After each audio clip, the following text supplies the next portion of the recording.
Welcome to Cracked Open, a podcast about life, love, loss, and the truths we discover along the way. Together, we'll explore the struggles that shape us, the lessons we carry, and the hope that keeps us moving forward. This is more than stories. It's honesty. It's healing. It's real. Let's get started. And now your host, Glen Nunes.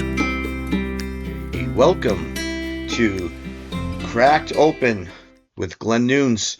This is episode 7 in the series, and it's going to be on healing. The last one I did was a shorter version of some of the podcasts I've done, but this one might be a little longer. This one I really got into deep, and it's been hours and hours and hours of studying, and this one just opened a can of worms on me, but the healing one, because I think it's very important to all of us. We all have to heal. We all have our issues, and when just when life cracks you open, or when things happen, we all have to heal in our own certain way. So let's just dive deep into life's hardest emotions and discover the beauty that can come from being broken open. That's what this episode's what this podcast series is about, and about my channel here. So what does healing really mean? Healing isn't about erasing pain. It's about learning to live with it, differently. It's like a process, not a moment. People often think healing is like being like over it, like, okay, I'm over that, and that's healing now. No, that's not healing, but it's actually finding peace while it still hurts a little. After acceptance comes, healing, and that's what the last episode was. The podcast was about acceptance. But after acceptance, you have to heal. So, how do we begin to put pieces back together?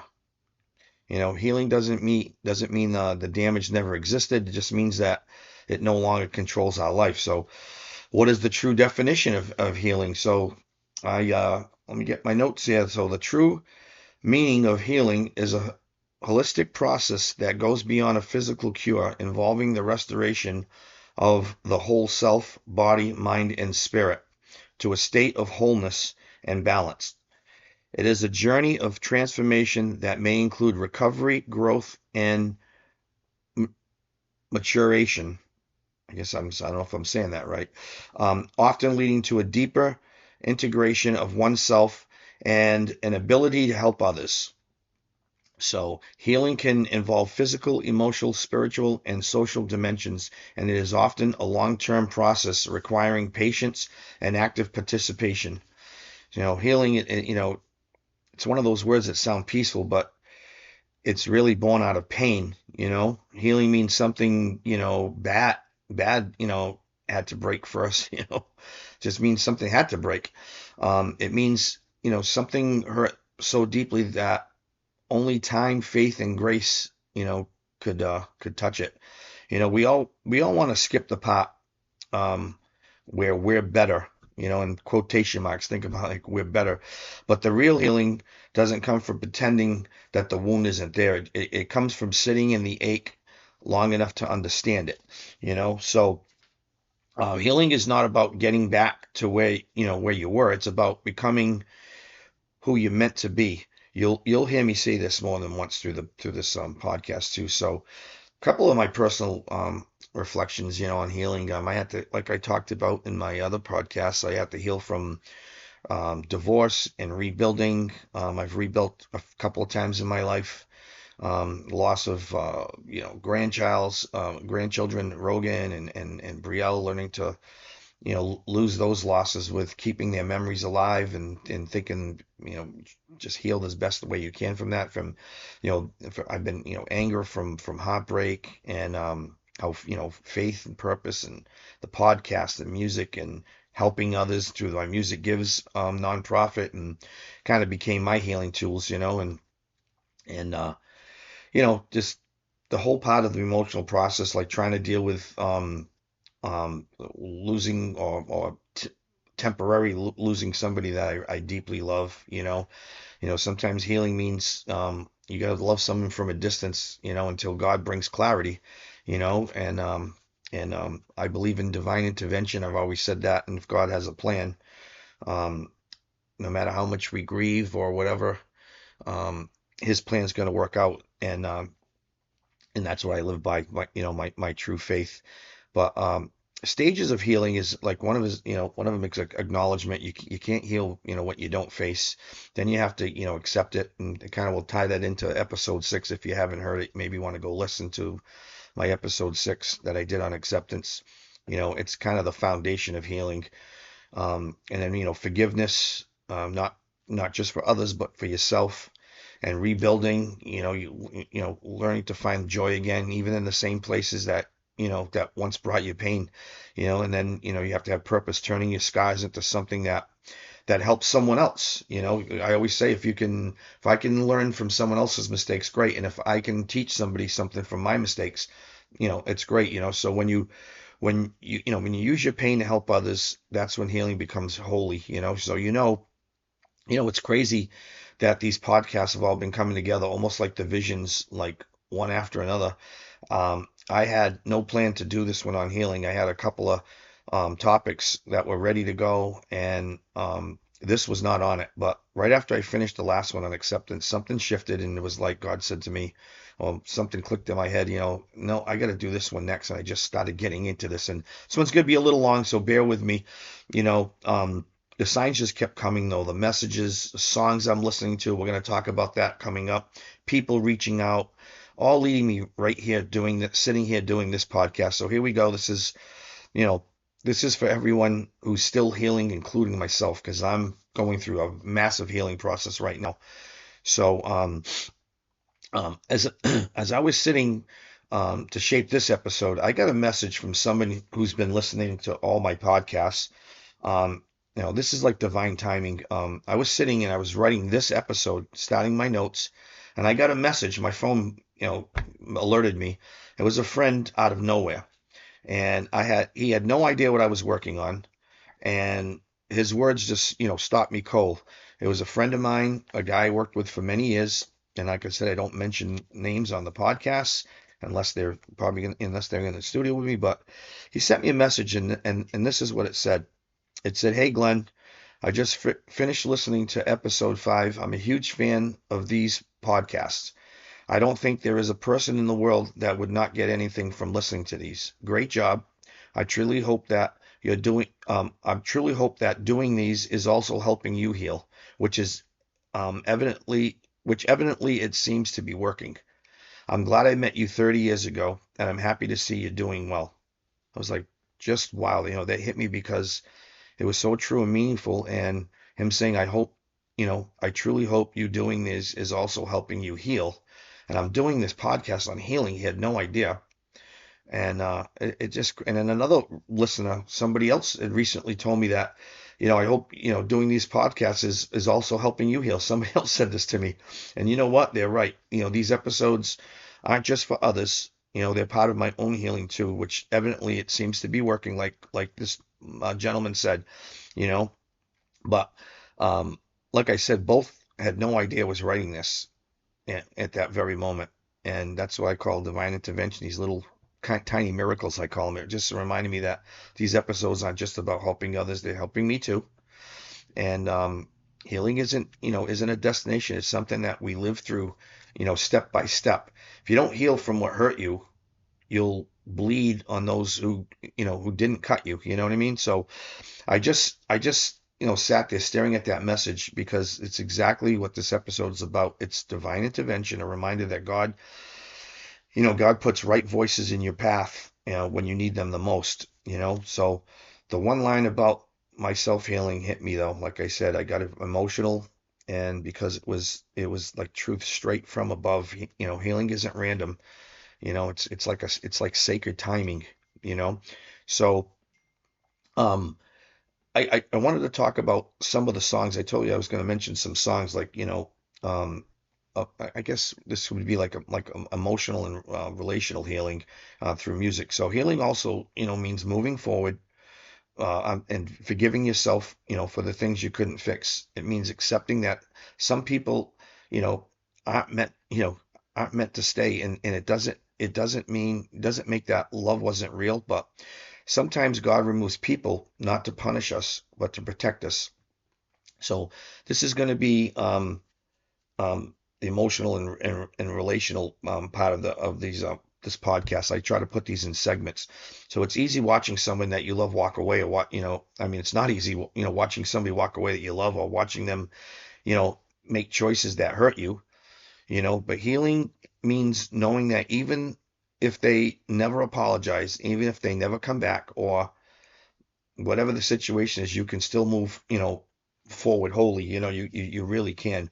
You don't need, their confession, for your closure.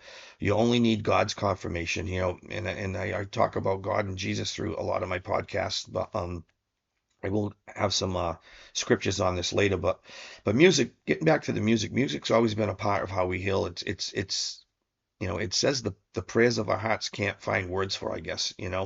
So I am going to talk about a few songs I was led to as I was putting this together. Each of these songs, kind of is a sermon of its own. They remind us that God doesn't always take pain away. Sometimes He just sits. He just sits with us until it becomes peace. So sometimes music, it's like I said, speaks the prayers of our hearts that we can't find the words for. So these are certain songs that I'm going to put all these links in my description, so you can go listen to these songs if you want. The first song, I mean, these were all like just me listening to, and as I'm doing my research, and I research scripture, and I do online stuff, and when I do these in my personal, I intertwine them all. But music is a big part of this. So Broken Halos by Chris Stapleton. It's a somber truth. This is the what I found online on the song Broken Halos. It's a tribute to people who have died before their time, particularly those whose lives were tragically cut short, like his own childhood friend who passed away at 38 from cancer. The song uses a metaphor of a broken halo to represent a life that has ended, its wings that used to fly, now folded. But the lyrics also explore themes of confronting loss, finding comfort, and accepting that some questions are for the by and by. So that's a really interesting theory on that. Here's another one, Cover Me Up by Morgan Wallen. It's about finding redemption and a will to live through a deep love. The song's narrative focuses on a person who struggled with a destructive past, maybe addiction and emotional damage, but it's ultimately changed for the better by a partner who sees and accepts them fully. And this song, I just actually did a version. I'm a musician. Some of you people who haven't listened to the other podcasts, I am a musician, and I was asked to play this song, and because I do it live, but I recorded it, and I sent it out, and I didn't realize it went on. Sent it to this person, but I didn't realize it went on YouTube. So probably shouldn't listen to it, because I didn't know it went publicly on YouTube. But the song means a little bit to me, because I have a connection with music with people, and this person, I have a strong connection of songs, and that we've always sent back and forth to. So there's another song here, The Healing Has Begun. It's Matthew West. He's a few songs that I really link to this healing, because his songs are The Healing Has Begun. It's about embracing God's power to heal from emotional and spiritual pain by laying down shame and guilt. It reflects the idea that true healing and freedom come from turning to God, especially after difficult experience like abortion, divorce, or other personal mistakes. And I always turn to God. I always go back to the foot of the cross, and I talked about that in a few of my podcasts. But he also has another song by Matthew West. It's called Mended. It's about the Christian belief that God sees healing and purpose where people see only brokenness, shame, or failure. The song, written from the perspective of God speaking to a person, encourages listeners to see themselves as mended by grace through Jesus Christ, not as broken beyond repair or damaged goods. The song was inspired by the story of a woman named Kathy who had overcome significant trauma, and the lyrics serve as a message for hope. A message of hope for anyone who feels that their past defines them. It's a great song. These are all going to be in in the description. You can just click on the links. Here's another one by Matthew West, "The God Who Stays." It's a song. It's a song, and there's a book about it, about the unchanging faithfulness of God, who stays with you even if you feel abandoned or messed up. The meaning centers on the biblical promise that God will never leave or forsake you, and he actively pursues us with love, much like the father in the parable of the prodigal son. It's a message of hope, that God's love is not conditional on our performance. And another Matthew West one, is "Hard Season." Hard Season, it's about finding faith and hope through difficult time based on his experience during the start of the pandemic.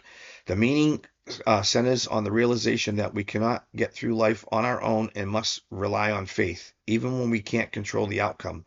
The song is a reminder that even the most challenging periods can have a purpose and can be a source of glory for God. Now, another song here is, I know there's a few, I get a lot of songs here, but these all been coming to me this week as I worked on this. "Graves into Gardens." It's by Elevation Worship. It symbolizes God's power to transform despair, death, hopelessness into life, beauty, and purpose.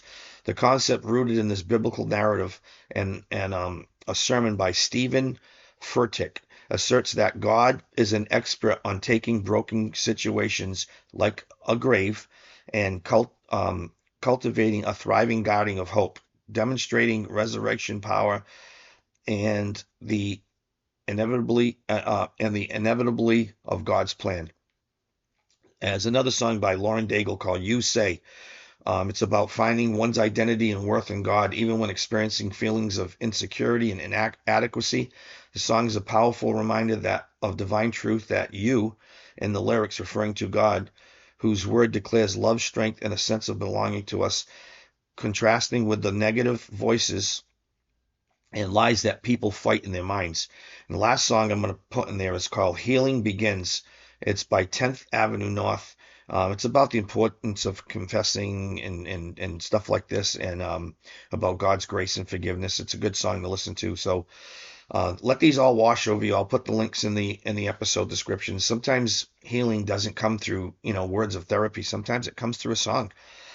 Sometimes you go to a church, and sometimes the song hits you more than the sermon, just the way, whatever you're being led to believe at the time, or felt by God's Spirit, I believe. But music reminds us that even when we can't find the right words, God can speak through the melodies of the song. So, like the story, Cover Me Up, that story captures exactly, what real healing looks like. It's not about getting over something. It's about finding enough, finding enough strength to as you're grieving and you're healing.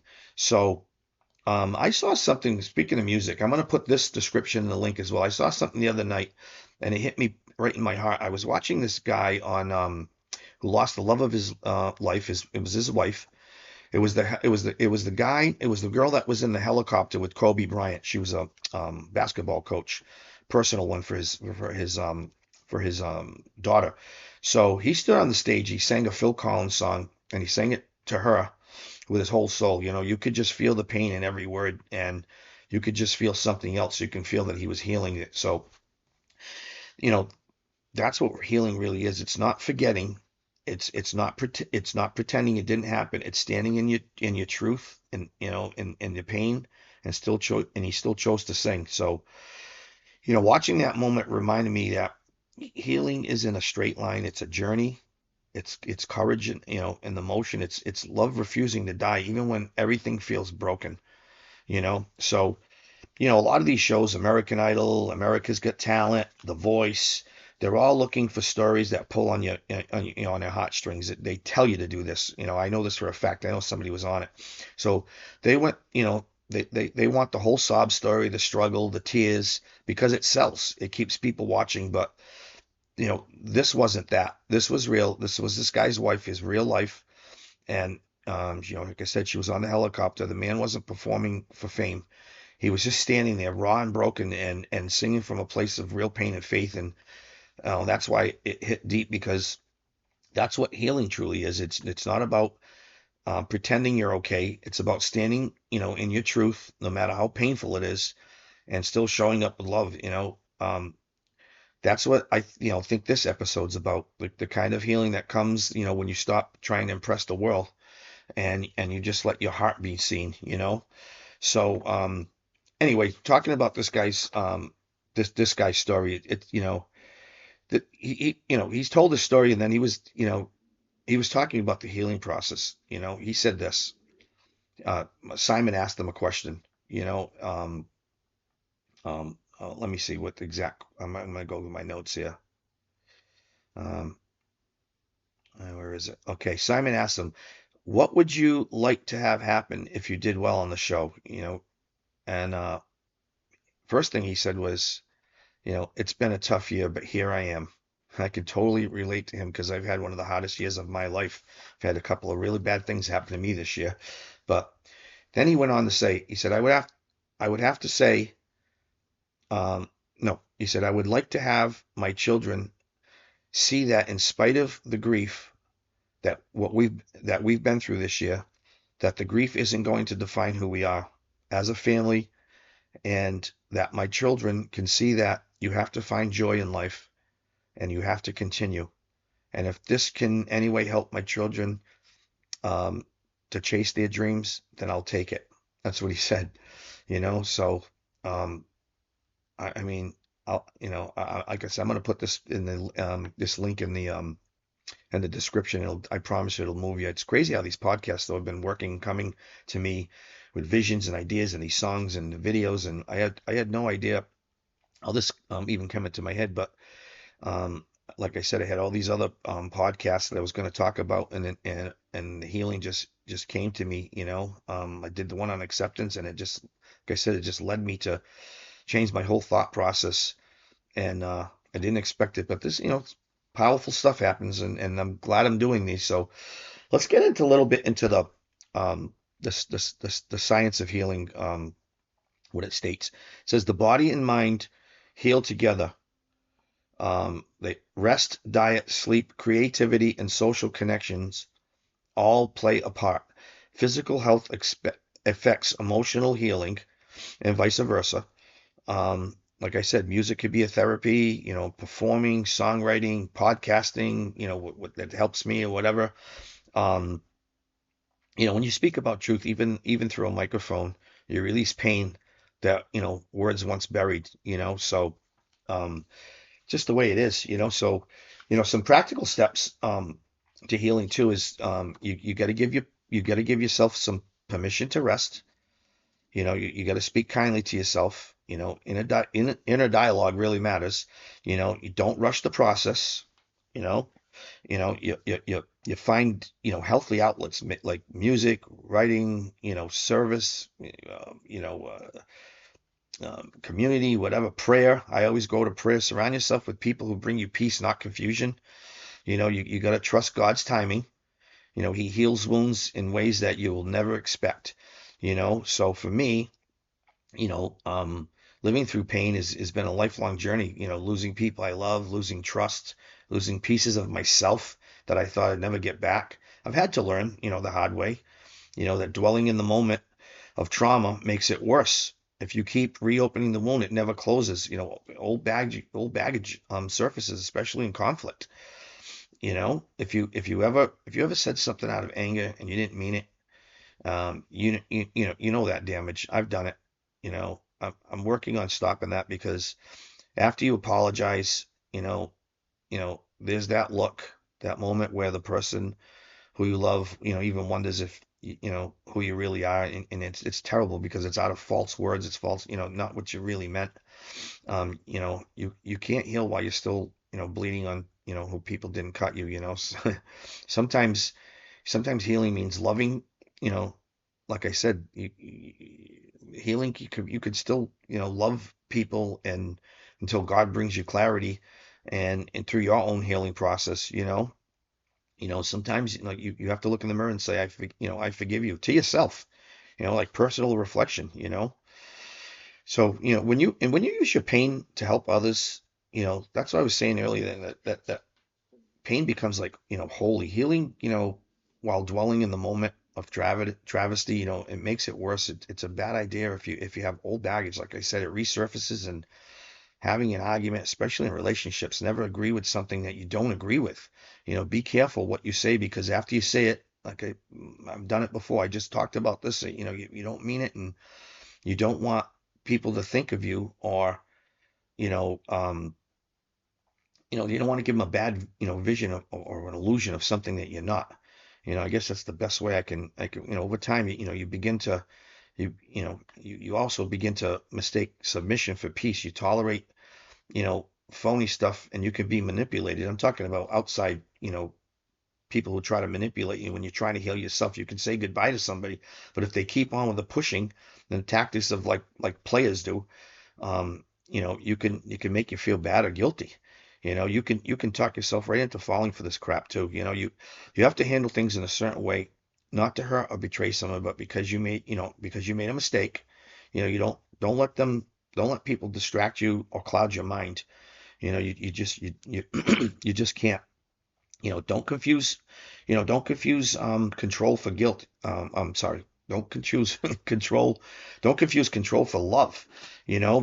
Some people, they have plans that they drive by the fear and the rejection, or the fear of losing something that in truth was never really safe to begin with.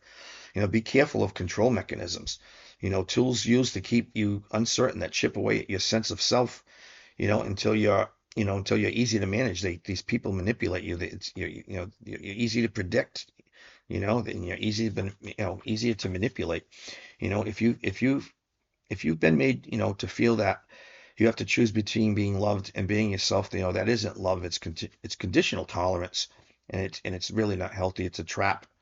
And you have to make yourself aware of it. Unfortunately, it's tragic, and you have to lose so much time in the process. Your heart knows that it'll never be a long time thing, or future, but the manipulation leads to self guilt. People put it on you by their techniques. They you know they cause that, what in reality is just wasted time, and a loss of opportunity, for true love. Manipulation shows up in forms of, guilt, making you feel bad, or some type of emotional, like you owe some emotional payback. It's like a tool. It's a strategy to keep you in limbo. It's a psychological game, actually. They can shape your decisions by pretending that they are somebody different. So you got to be careful. In fact, you know, they who they are still, under the surface, it'll come out. Clarity is the answer. And you'll see it when you finally hold your ground. And no matter how much guilt or fake they instill in you, you'll finally say, enough. You'll say to yourself, like, no, this is not what I am. This is not what I want. Masks always fall off eventually. They always do. You realize nothing will ever thrive. Reality will come to a head. Don't feel loyal to fakeness. You just can't. They're moments stolen from our future, actually. So, but mindful acceptance, improves your core. It really helps you. And if you ever been, if you've ever been like abandoned, lied to, maybe manipulated, like I said, or made, feel that you're not enough, or it's easy to convince yourself that your pain is weakness, but it isn't. Recognition isn't an exaggerated emotion or a burst. It's a deeply ingrained response. It's something in us that says something wrong has happened. Sensitivity is not a deficit, by the way. It's a strength. So, chasing the memory of once what, excuse me, chasing the memory of once, what can lead us straight, can something that once was, can lead us straight, into pain, right back into it. So when you've been hurt, repeatedly, by someone you trusted, or you develop this like wiring that says, safety comes from pleasing others, from staying quiet, from making yourself, smaller, so someone else doesn't get upset. Over time, you mistake submission for peace. You tolerate, the phony, and you can become manipulated. Healing demands that you reclaim your ability to say no. Saying no is not an act of, it's not bad. Saying, it's actually an act of allegiance to your own soul. If someone won't accept your no, it's a manipulative move. It's a sly way, to build guilt in your mind. So you feel that you owe them, but stick to your guns. No is no. It's, if it's actively compassionate to, to stand your ground instead of avoiding the obvious, because, you know, the no will eventually play out, and it's going to be worse for everybody involved. You have to rip that band-aid off now. If someone doesn't respect that, then they don't belong in your life, and they probably never did. Other people's choices are not reflections of your worth. So be careful when somebody repeats the same thing over and over. They wear you down. It can hinder your decisions to, like I said, trick you into having feelings for them or for something, and when in reality, they're false feelings produced by pressure. So write your story out of clarity. Don't disrupt your next chapter. Don't let guilt control you. You know, don't feel obligated. Because they fill the gap, or they were there for you, or whatever you're trying to put in your mind. Sometimes, you know, it was never love. It's most of the time it was a distraction. So say no when you mean no. Just say it. Healing happens in stillness. Stop listening to people who tell you what you should want. It's an act of saying no is actually an act of love. You don't really realize it. So it's not selfish, it's sacred. It's how you protect your heart, because people who love you will respect your boundaries, and people who don't, they call them problems. It's like, oh, it's you, it's you, it's you. So, if someone tries to guilt you into changing your mind, that's manipulation. It's not love. You owe no one an explanation for your peace. And sometimes the kindest thing you can do is rip that band-aid off instead of letting the infection spread. If they don't respect they don't belong. They never belonged in your life, and they probably were a mistake. So, like I said, other people's choices, aren't reflections of your worth. I said that earlier. You can't heal if you're measuring yourself by someone else's wounds. One of the hardest truths, sometimes the healing that you need isn't possible because you haven't let go of your need for closure.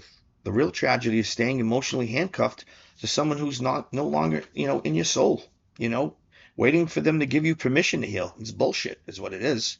It's psychological bondage. You don't need their permission to let go. You don't need their acknowledgement to validate your pain.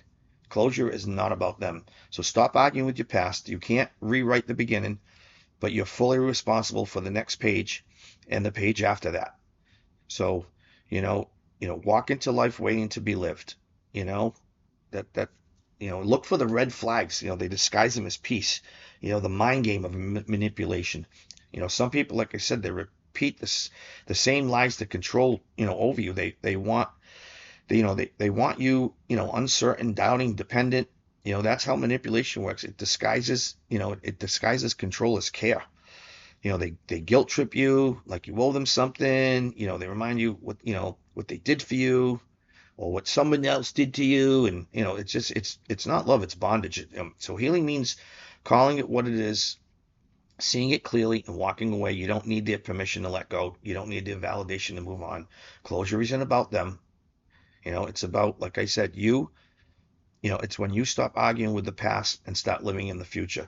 So moving forward in truth, you can't rewrite the beginning. you know like I said, you can definitely be responsible for the next page. Don't let guilt and nostalgia chain you to what you already know is wrong. Growth doesn't begin in comfort. Healing doesn't begin in denial. you know they both start with truth, no matter how much it hurts. So think about that. Strength isn't, it isn't holding on. It's knowing when to release it. Every time you choose clarity over chaos, you're reclaiming another piece of yourself. So, don't confuse that control for love. Watch out for the red flags, like I said, as keeping the peace, almost always driven by, that fear of rejection or losing something, which was never probably safe to begin with, So you just got to really, really watch out for these traps, it's conditional tolerance is what it is. If you let yourself play into these control mechanisms, deep, sometimes deep down your heart knows that something's never going to thrive anyway, but as manipulation shows up, it kind of screws you up, and it makes you think something that what reality isn't, and the guilt will weigh you down, but anyways, I did, just don't change who you are for approval. That's kind of what I wanted to say on this. Healing asks you, is this me? Strength is walking away instead of wasting time that you're never going to get back. Grieve the dream, yes, but do the right thing. Cut the cord. Acknowledge that reality as it is, not as we wish it to be. Like I said, growth doesn't begin in comfort, and healing isn't about forgetting. It's about finally seeing clarity. You can't move forward while you're chained to something that is wrong. So chapters don't define the book, but you're only stuck as long as you let it be. So don't avoid the truth from clarity. So when we walk away, when we talk about healing, it's not just emotional, it's spiritual. Not just our bodies, but our hearts, our minds, and our souls. You know, the you know, I get some biblical foundations here for healing. So I'm going to some of my biblical notes here. The Bible teaches that God is a healer, um, whose power extends to physical, emotional, and spiritual restoration. Through Scripture, God reveals His desire to heal and restore His people. In the Old Testament, God calls Himself, Yahweh, and the Lord who heals. In Exodus 15:26, He says, "I am the Lord who heals you." In the New Testament, Jesus' ministry was filled with healing. The blind seeing, the lame walking, the sick being restored. But His greatest healing wasn't physical; it was spiritual. Through His death and resurrection, He gave us forgiveness, redemption, and the freedom from shame, guilt, and fear. You know, and like the power. How about the power of faith in prayer? James 5:15 says, "The prayer of faith shall save the sick, and the Lord shall raise him up." It reminds us, to confess our struggles and pray for each other, because the prayer of the righteous person is powerful and effective. Healing always isn't always instant either, but prayer aligns us with God's will, and it invites His power into our pain. So God's healing is like holistic. It touches the body, mind, and spirit. Spiritual healing offers forgiveness and a renewed, sense of purpose. Physical healing reminds us of His compassion, His power, but it always points back to His love, for our souls.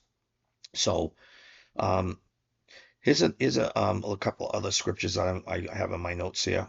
Um, uh, how to seek healing. Trust and faith. Proverbs 3 verses 5-8 tells us how trust in the Lord with all our hearts and lean on not your own understanding. That includes trusting in Him with our healing. So, prayer, talk to Him honestly, even when you're hurting or doubting. In community, James reminds us to pray for one another. You know, healing, isn't often a shared journey. It is often a shared journey. When people pray for you, and I pray for people, and you see the prayers, so it's like a shared journey, like you're praying for each other, and that's what God wants us to do. God's will, it's healing always comes from His timing and His way.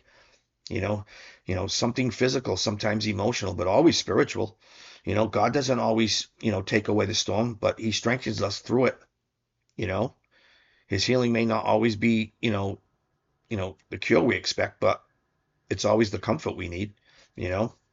Like I said, Exodus 15:26, for I am the Lord who heals.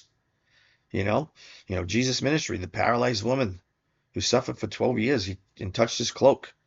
Nahum, who washing in the Jordan, different stories, the same message. Faith heals. Jesus didn't only, fix bodies, like He restored souls. The prayer of of faith will save the sick, and the Lord will raise him up. That's James 5:15. I just quoted that one. And then 1 John 4:18-19. There is no fear in love. Perfect love drives out fear. We love because He first loved us. Healing and love are bound together. Fear keeps us sick, but love frees us. And God doesn't promise, like I said, to remove every storm. But He's there to hold our hand and heal us, So like I said, it takes place in stillness too.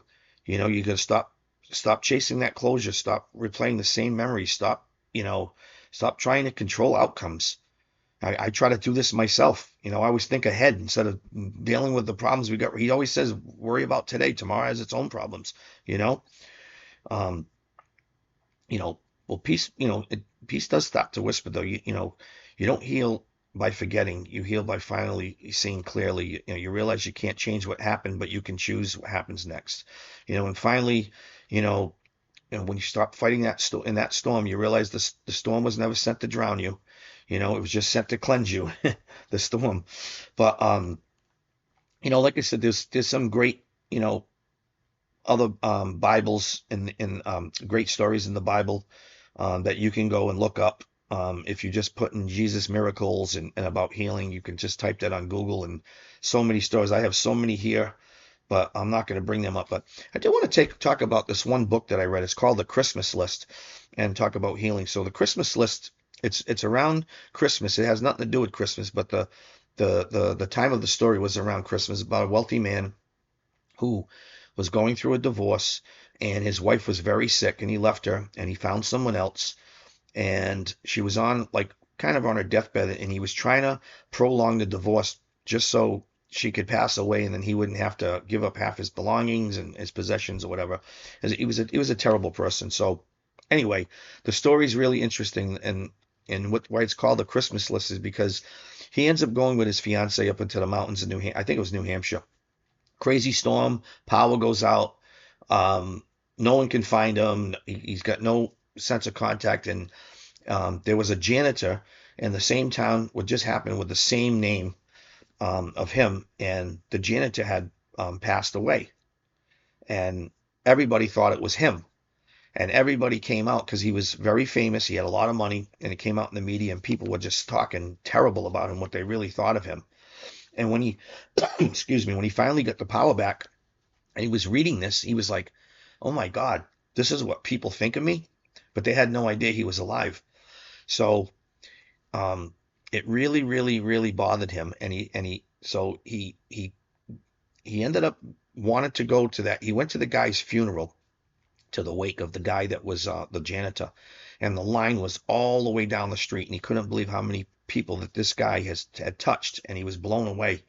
And he says, wow, everybody thinks that of me, but look at this guy, this unwealthy, just normal guy.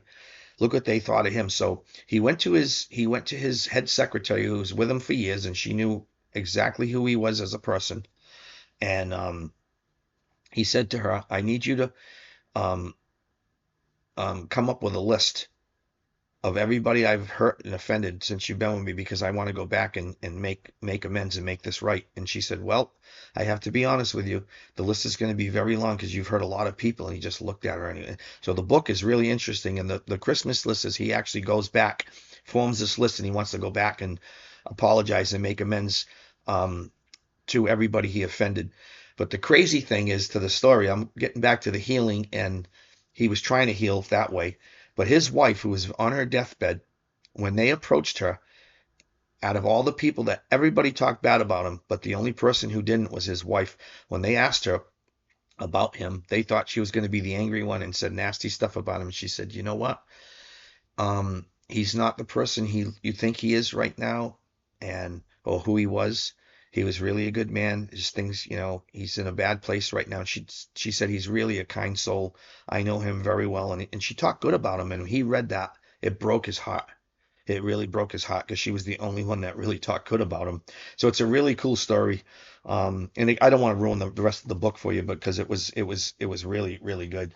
So anyway, maybe I'll put the link, if I can find a link to that, to maybe the book online, or maybe there's a movie on it now. I don't know. It might be a movie on it.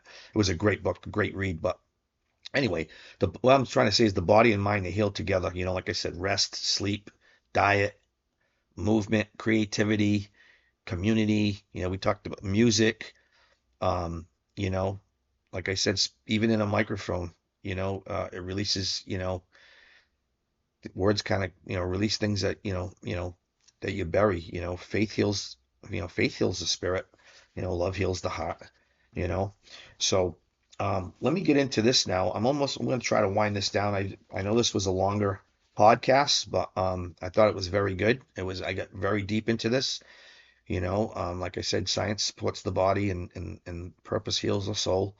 Um, so like some of the practical steps earlier, I got this in my notes. I don't know if I read this earlier, but permission to rest, exhaustion isn't a badge of honor. Speak kindly to yourself. Your inner voice is the soundtrack of healing. Don't rush it. Um, seeds that don't sprout because, seeds don't sprout because you yell at the soil.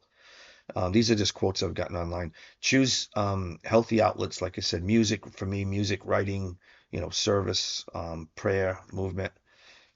Choose your circle. Peace givers over confusion makers, and trust in God's timing.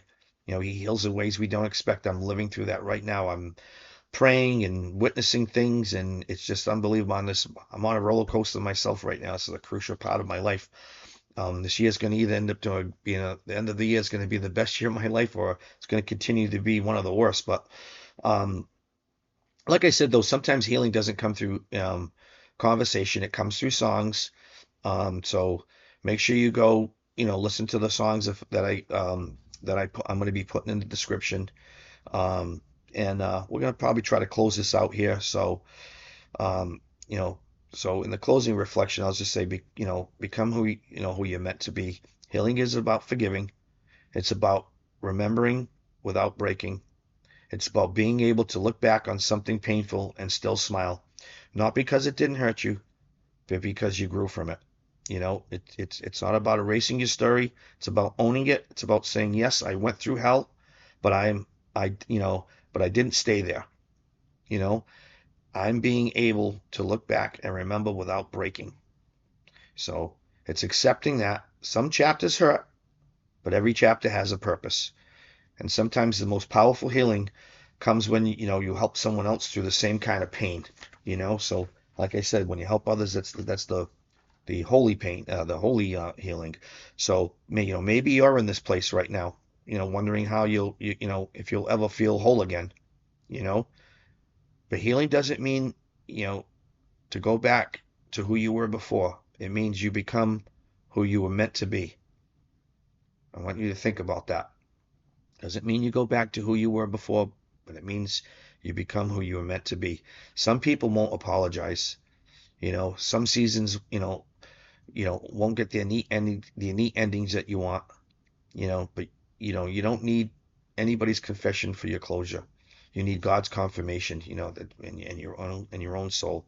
You can't become who you were meant to be while you're hating, who you already are. You can't do that. You got to accept yourself fully. Your life definitely matters. Like I said, healing is not about forgiving. It's about remembering without breaking. It's about being able to look back on something painful and still smile, not because it didn't hurt, but because you grew from it. Scars are proof. You know, what tried to break you failed. That's what scars are. You know. So, my friend Eric, I can't mention his name. He's going to be my first guest on my live podcast, and I'll be putting something online of who he is and what we're going to talk about and how we're linked together and what we're going to do in our podcast. But he sends me emails. He's a very positive guy, and I send him stuff. And he's been listening to my podcast. But he sent me this email the other day, and I just wanted to share something from the email.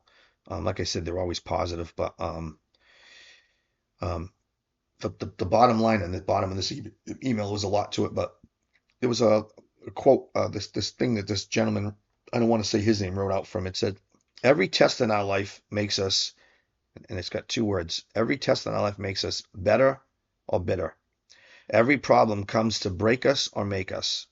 The choice is yours to be victim or victor. So every test in our life makes us bitter or better.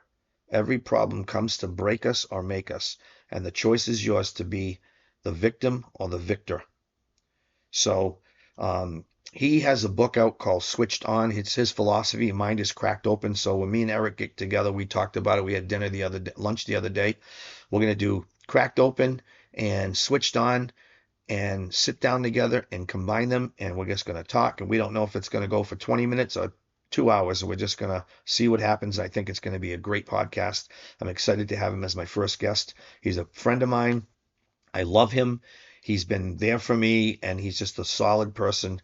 And I'm glad I got to meet this guy. And you're going to love you might even heard him. He's been on many TV outlets, media outlets, and he's been on local stations, and you guys might have heard of him. He actually gave away his books at Rockin' for Rogan and signed him. His book Switched On. I'll put a link for his book in the maybe an Amazon link or something in the description as well, if you want to go and read up on that. But anyway, just remember, your integrity is your legacy. Treat others the way you want to be treated. Karma has no favorites. So stay true, stay kind, keep walking forward as life cracks you open. So this has been Cracked Open with Glen Nunes. Thank you for listening. Healing isn't forgiving. Healing isn't forgetting. It's forgiving. It's not letting go of the past. It's learning to walk forward with peace in your heart. So we'll see you next week, and you have a great week, and I can't wait to look forward to doing the live ones in the studio. This is Glen Nunes with Cracked Open. I love you guys, and see you next week. Thank you for listening to Cracked Open. If today's episode spoke to you, please share it with someone who might need a little light in their own dark season. Remember, even in brokenness, there's beauty waiting to be found. Every crack is a place where the light can shine through. Until next time, stay true, stay hopeful, and keep your heart open.